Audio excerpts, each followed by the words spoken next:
On December 12th at 4:57 p.m. Eastern Standard Time, 9 days before the start of the winter solstice and 13 days prior to Christmas, the unthinkable happened.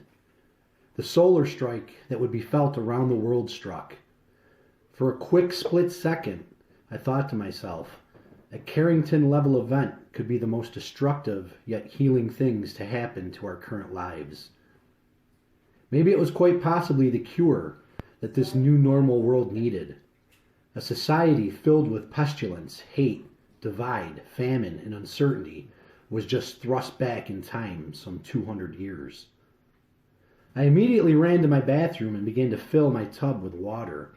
Those 40 to 50 gallons would be an absolute game changer when the water pumps would begin to fail. From the bathroom, I raced to the kitchen and began filling every cup, container, and pot I had. Food, water, medical, and ammo would almost certainly be the new currency. In my apartment building, there was 4 units, 2 upstairs where I was and 2 downstairs. The apartment across the hall from me was vacant. Up until 3 months ago, a single 28-year-old male had lived there. He had only been my neighbor for approximately 5 months when on a rather humid, warm, starry September night, I stepped out onto my balcony to enjoy a Marlboro before I went to bed. When I looked down and saw his lifeless, bloated, yellow body laying perpendicular across the sidewalk. Without even yelling his name, I immediately grabbed for my phone to call 911 as I raced down the stairs. While on with emergency services, I checked for a pulse. I couldn't find one. The 911 operator said an ambulance was already en route with an ETA of less than a minute. It turns out he, Brian, had already called and was walking out to meet them when he took his final step and breath and collapsed to the ground. I didn't know Brian well. All I knew was he was extremely frightened, alarmed, and terrified of COVID. Throughout the entire pandemic, he never left his apartment. I'd see the weekly Instacart delivery come and the occasional visit by his mother. That night, after the medical examiner took his body away, I had the opportunity to speak to his grief-stricken mom. It turns out he suffered from depression and severe anxiety from the pandemic. He lost his aunt and his grandfather from COVID. She said he turned to alcohol and was drinking heavily. I was in the hall when police entered his apartment and seen bottles upon bottles of whiskey littering his place. A sad reminder of the isolation, separation, and sadness quarantine was responsible for. Below me was another single guy, another Brian. With me, that was at one time 3 Brians in the same building. This Brian was 36 years old. With the power grid now gone, he was just given a death sentence, whether he knew it or not. 3 nights a week, for 2 hours, he went to dialysis for his kidney. The treatment for his failing kidney removed unwanted toxins, waste products, and excessive fluids from his body. He, along with roughly 500,000 more Americans, would now be at the most weeks away from a slow, painful, agonizing death.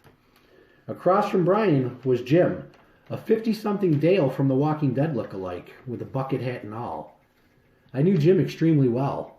From the night he first moved in, he had told me his entire life story within 10 minutes of meeting. An outgoing extrovert who enjoyed Genesee beer and his marijuana. I spent the majority of lockdown with Jim and his girlfriend Jody. We'd gather around the fire pit, listen to music, enjoy adult beverages, and play a card game called Scat, which I would win 90% of the time. Jim knew I was somewhat into preparedness. He'd see me carrying loads of groceries, cases of water, and bags of ammo before the shortage started. He often asked why a 40-something single guy needed to go to the grocery store so much. I'd just smile and say, proper preparedness prevents piss-poor performance. When the pandemic began, I knew the shortages would be abundant. I would try to tell him he needed to stock up with groceries and supplies while he could. He'd rarely listen, though. When the toilet paper shortage hit the country, he was reduced to taking rolls from his job. He was the head of maintenance for a senior facility 1.5 miles down the road, a 3-story building with well over 100 residents. He was more likely to have Jenny beer stockpiled than a week's worth of food. I knew neither Jim nor Brian were firearms owners. During the height of the civil unrest that decimated our city for several weeks, a topic came up as we were huddled around a fire while I played the police scanner, so we could all hear the chaos, disorder, mayhem, and anarchy play out in live time. The most inconceivable thing we heard that night was protesters and rioters were headed to the county zoo to torture and torment the animals. I asked the three of them, Jim, Jody, and Brian, what would you do if a few dozen hoodlums were making their way here to cause disorder and damage? All three answers were identical. We'd call 911. I shook my head in disbelief. I said, when seconds matter, the police are mere minutes away. They have a hard enough time protecting you during ROL, never mind WROL. Jody asked sheepishly, what's WROL? Is that a radio station or something?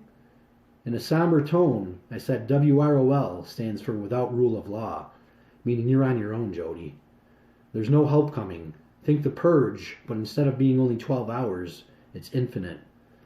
This was now my apocalyptic grid down squad I'd have watching my six in our 2-story brick apartment building. After I'd filled every possible receptacle with water, I exited my unit to go downstairs and tell my neighbors to promptly do the same. I had 2 different sets of communication devices I would rely on. A 3-pack of rechargeable long-range 22-channel 2-way radio walkie-talkies. The battery capacity lasted roughly 40 hours with a single charge. The range varied on line of sight. The other was a pair of rechargeable Baofeng ham radios that I had recently upgraded the antennas on. I belonged to a ham group with other guys from my local gun range that had set up multiple repeaters across western New York.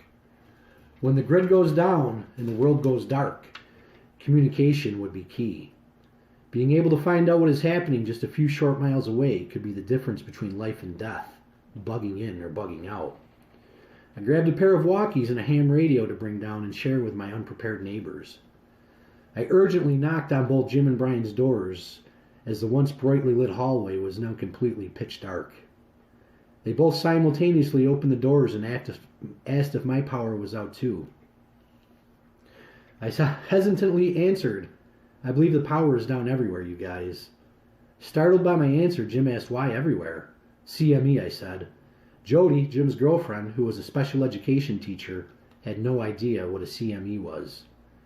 Coronal Mass Ejection.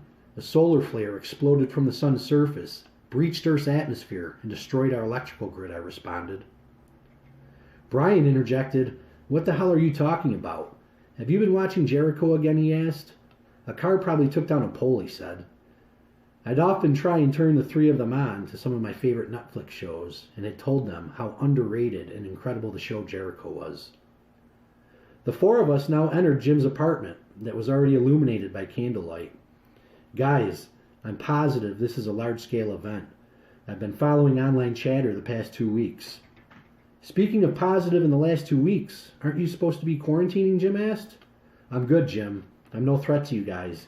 The health department was going to call and release me from isolation tomorrow. What's going on right now is much bigger than COVID anyway, I said. Anybody try their cell phone, I asked. Go ahead, try. There's no service. I already checked. Grab your battery-powered radio and see if you can pick up any stations, I told Jim. I bet you can't. The 3 of them all thought I was overreacting and overreaching with my speculation. Jim fumbled his way over to the shelf the radio sat on and eagerly turned the knob. Nothing but static and dead air on every station he tried to dial in. I exclaimed, You see now? When have you never been able to pick up a radio station due to a minor power outage, I asked. Never that I know of, Jody nervously answered. If I'm right about this, I said it'll be complete anarchy within a week. Law enforcement will go home to protect their own. We're going to be left to defend and protect ourselves. When the power is out for a few hours, people start to panic. When the power is out in December, if famine, disease, or marauders don't get people, hypothermia sure as hell would. Our average temperature in December was 37 degrees. By February, that average temp would plummet to 25 frigid and frosty degrees. We need to start taking precautions instantly, I directed. Fill your bathtubs and every container you can with water now. Cover your windows to try and help insulate your apartments. Jim, I suggest grabbing and setting up your tent in your living room. You and Jody will have a better chance of retaining heat sleeping in there. I'll be doing the same in my apartment. I've got an extra tent you can use to do the same, I told Brian. Jim and Jody were avid campers like me and would often borrow one of my 2 Mr. Buddy heaters to keep warm on chilly fall nights. For Jim's birthday this past October, Jody bought him his own Mr. Buddy heater after feeling guilty about constantly using mine on their monthly excursions. He told me he had 10 1-pound canisters left from last camping season. Western New York winters are extremely long and harsh. I knew and fully expected warmth to be our biggest obstacle we would face. When you're an apartment dweller, a wood-burning stove just isn't in the prepper cards. I offered my other Mr. Buddy heater to Brian since he had no other option for secondary heat. He tentatively refused, saying he had plenty of blankets and his excess body weight would help provide an extra layer of warmth. In all honesty, I think the realization of his dialysis-shortened death was slapping him in the face, if my CME theory was right. I handed each of them a walkie and gave Jim my extra ham radio. I instructed them both we'd run comms on channel 16 with the 2-way radios. If you see anything, hear anything, or feel anything, get on the radio and let the others know. Fill your bathtubs in every possible container you can. Once you finish that, I suggest the 3 of you take inventory of your food, money, medical, batteries, candles, and flashlights. I wouldn't expect the government to come riding in on a white horse to save us anytime soon. I figured the majority of the population would think this would be a short-term problem and resolve soon, meaning they'd be less likely to ration their supplies. This scenario would lead to major problems down the road. Oh, and one more thing I said. Do not use your toilets. You may think this will be okay in using valuable water to pour into your toilet to flush. It may work in the short term, but eventually this is going to contribute to sewage backups into your apartment that will cause a major health risk. And remember, you guys both live downstairs and I'm upstairs. You'll get hit with the shit first. If it's yellow, take it outside. I've got multiple 5-gallon buckets and hundreds of garbage bags for the other stuff. Get busy, guys, I stated. I'm going to break into the vacant apartment across from me and fill both sides of the sink and the bathtub for extra water.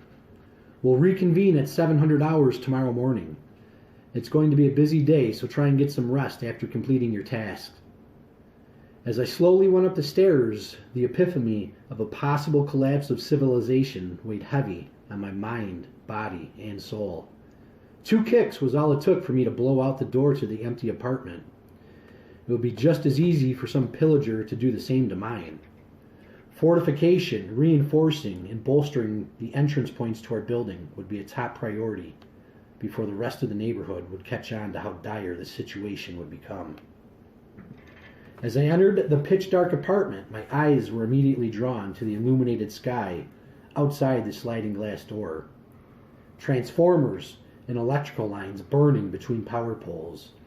The final confirmation I needed to recognize that this was indeed an apocalyptic, life-changing event.